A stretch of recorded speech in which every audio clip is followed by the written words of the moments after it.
Vanessa. Kami ang mga magulang mo.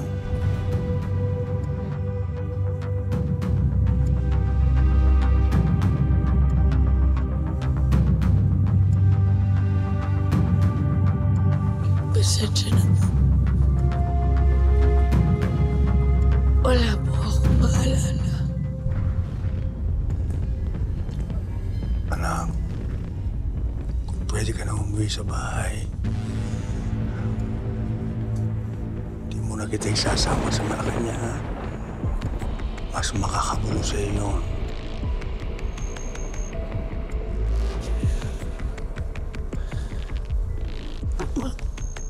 Malacanang. Bakit po doon? Ikaw ang first daughter ko. Ako ang presidente ng Pilipinas, anak.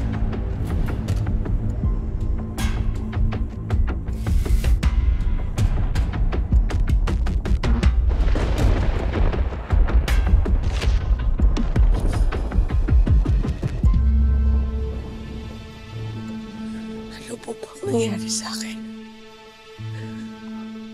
Bakit po? Bakit po wala akong maalala? Anak, may nagtangkang pumatay sa ating tatlo. Si Elias Guerrero ang pangalan. Pinaril ka sa ulo.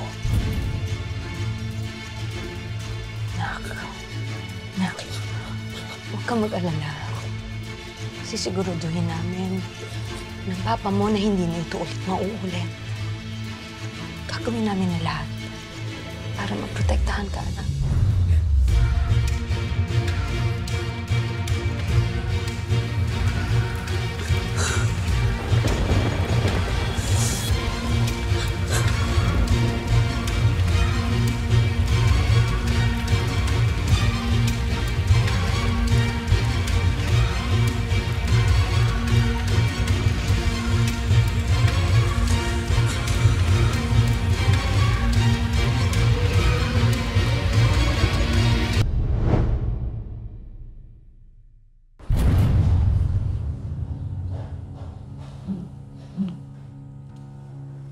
Dito ka muna titira.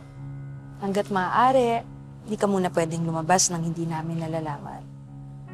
May 4 na PSGs kung kinakailangan mo talagang lumabas. Marami tayo ditong kasambahay. Pero ang magiging personal assistant mo ay si Chona. Good morning, Ma'am Rebecca. Hi, sir. Hi, Miss Vanessa. Pag may kailangan po kayo, ako lang po ang hanapin niyo, ha?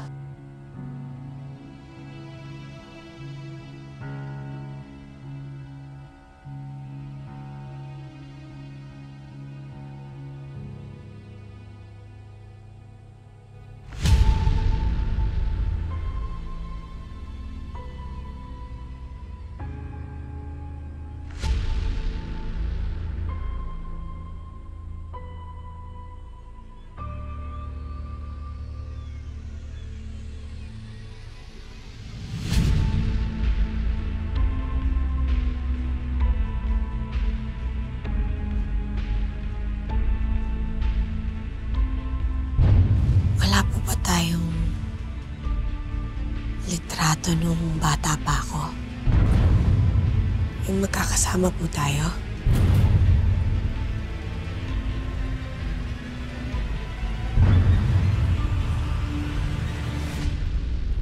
Anak, dati kasi dito umuwi ang papa mo nung senator pa siya.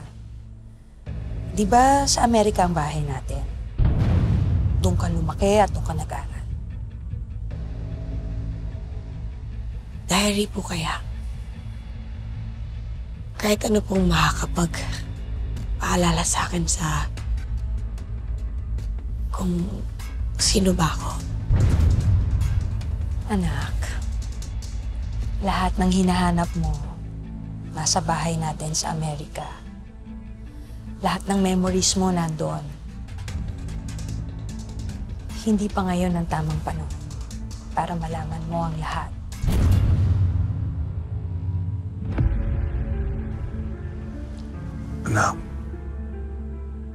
O nga pala, sabi ng doktor, di ka pwedeng biglayin. Para ipilit na ipakita sa'yo at sabihin sa'yo ang alaala mo. Basta, makinig ka sa amin at magtiwala ka lang. Okay?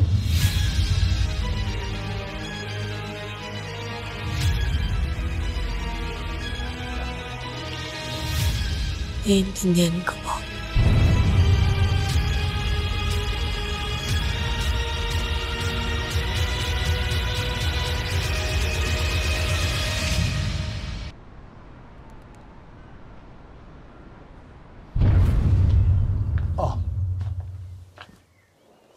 Mahal, may surprise kami sa ni Vanessa.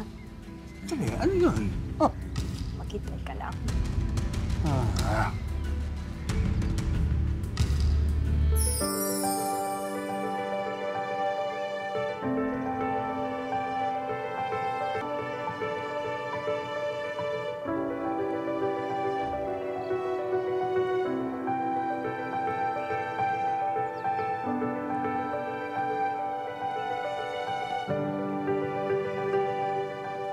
Asa ko ba? Ang ganda-ganda naman ng anak ko. Napakaganda ng anak ko. Salamat po. Papa. Anak, sa dalang hindi tayo parating nagkikita, magkakausap. Bayaan mo bumawig ako sa iyo sa mga pagkulang ko. Sabihin mo lang ako kung gusto mo. Pipilin ko para sa'yo. House, tambi, kotse. Name it, anak. You'll have it. Ano po yung ibig niyong sabihin sa pagkukulang po? Anak, Nagkaroon po ba tayo ng alitan noon? hindi naman siyempre. Iisang pamilya tayo noon. Hanggang matagal kang nakumato sa ospital. At nawala ang alaala mo. Dahil binaril ka ng kriminal na Elias Guerrero na yun. Kailangan mas maisip ko. Bakit po tatambangan ng pamilya natin ng Elias Guerrero na yun? Napakasama naman po niya. E paano po pala kapag binalikan niyo po yung pamilya natin? Kapag binalikan niyo po tayo? Anak, ako na mismo ang paparal sa kanya.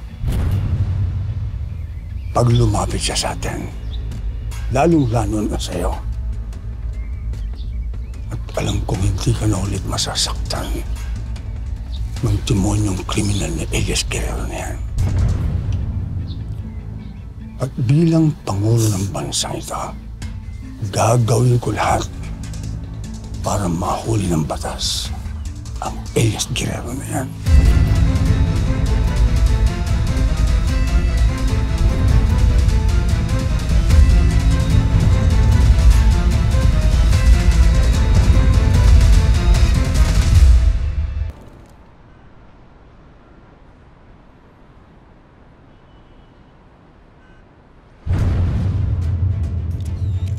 Bilang tumatayo presidente ng Republika ng Pilipinas, ang gusto kong unang aksyonan ay ang terorismong pinalalaganap ng sindikatong Golden Scorpion. Hindi ko magagawa ito kung hindi sasabihin sa inyo totoo. Na nakatakas sa bilangguan ang leader ng Golden Scorpion na si Edgardo Magallanes.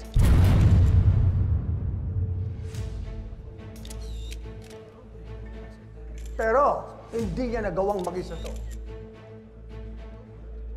Katulong niya dito ang anak niya. Ang anak ni Edgardo Magallanes. ayang pumatay sa vice-presidente natin.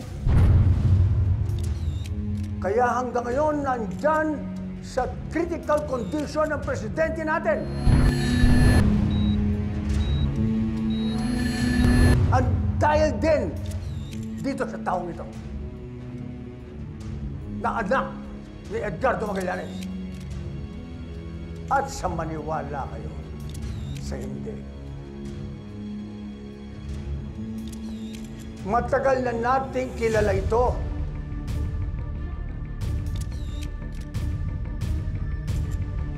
At matagal na tayong linoloko. Nagpapanggap siyang tunay na bayani. Walang iba kundi si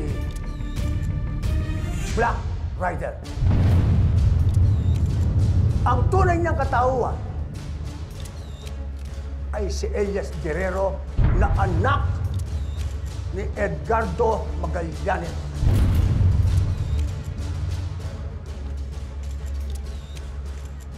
Mga kriminal ang magamang ito.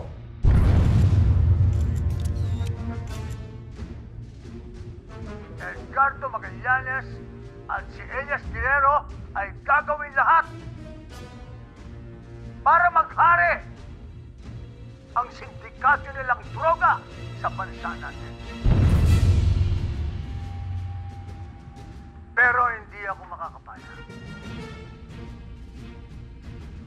Bilang presidente ng Pilipinas, hindi nila pwedeng gawin ito. Kaya, humihingi ako ng tulong sa buong bansa natin na magtulungan tayo para mahuli ang dalawang kriminal na to. At inaatasan ko sa araw na ito ang buong kapulisan at ang sandatang lakas ng Pilipinas para mahuli kagad ang dalawang puganting ito. Remember, I will do everything in my power para mahuli si Edgardo Magallanes at si Elias Guerrero alias Black Rider.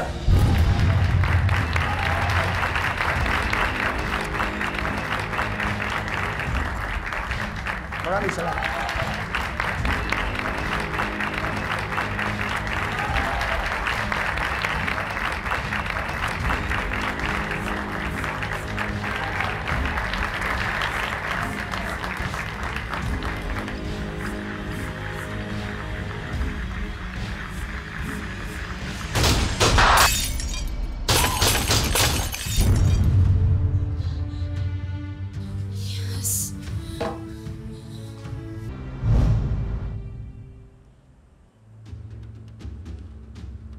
Sisiguruhin ko sa iyo na hindi mo pagsisisihan ang binigay kong posisyon sa iyo. Bilang pinuno ng kapulisan sa buong Pilipinas, gagantimpalahan kita sa ginawa mong katapatan sa akin. Ang una sanang ipag-uutos ko sa iyo ay magtayo ka ng task force para tukisin ang mag-amang Edgardo Magallanes at Elias Guerrero. Mawalang galang na po, Mr. President. Si Edgardo Magallanes, marami po tayong ebidensya laban sa kanya. Pwede ko siyang hulihin at ibalik sa kulungan. Pero si Elias Guerrero, wala po tayo record na hawak. Sa mata ng batas, hindi siya kriminal. Kriminal? Ano pang gusto mong prueba, Ricardo? Ako nakainkwentro sa Isla Lakdan. Hindi ba? Ano? Siyang nagtangka sa buhay ng presidente natin. kung hindi mo gusto ang binigay kong posisyon sa'yo. Pwede kong bawiin at hindi pauli ang lahat.